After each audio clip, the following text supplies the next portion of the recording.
In 1519, a Spanish soldier stood at the edge of a valley and saw something that made him weep, not from sadness, from awe. Before him stretched the greatest city on earth, bigger than London, bigger than Paris, bigger than any city in Europe. A city built on water, connected by massive causeways, filled with floating gardens, towering temples, and over 200,000 people.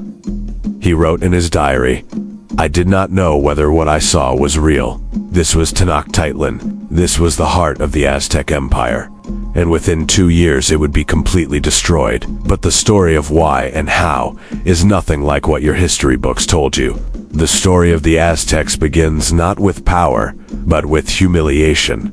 Around 1100 AD, a small, poor tribe called the Mexica wandered the deserts of northern Mexico.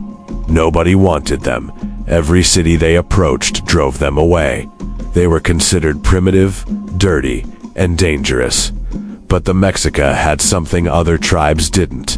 They had a prophecy. Their god, Huitzilopochtli, had promised them an empire, and told them to build their capital where they saw an eagle sitting on a cactus eating a snake. In 1325, they found their sign. On a small island in the middle of Lake Texcoco, an eagle, a cactus, a snake, exactly as the prophecy said. On that island they began to build.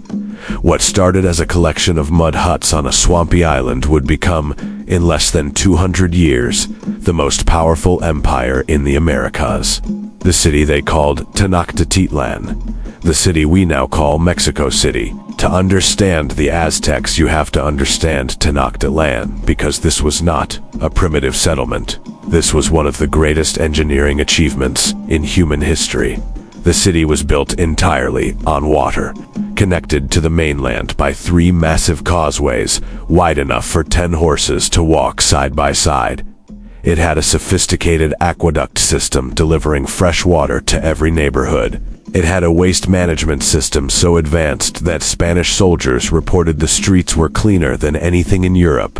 At the center rose the Templo Mayor, a pyramid so massive it could be seen from miles away. Around it spread markets, palaces, schools, and hospitals. The great market of Tlatelolco was visited by 60,000 people every day, selling everything from gold jewelry to medical herbs to live animals.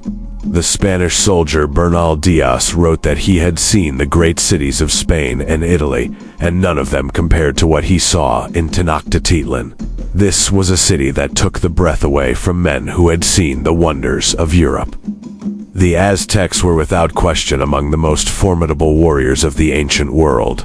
Their military system was extraordinarily sophisticated, with ranks, uniforms, and specialized units that rivaled any army in history.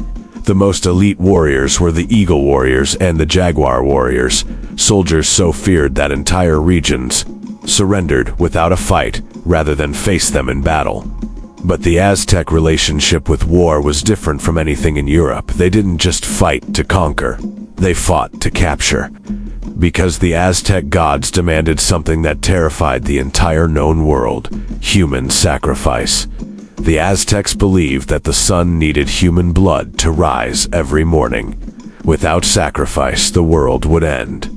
And so they captured enemies in what they called the Flower Wars, battles designed specifically to take prisoners, not kill them. Those prisoners were brought to the Templo Mayor and offered to the gods.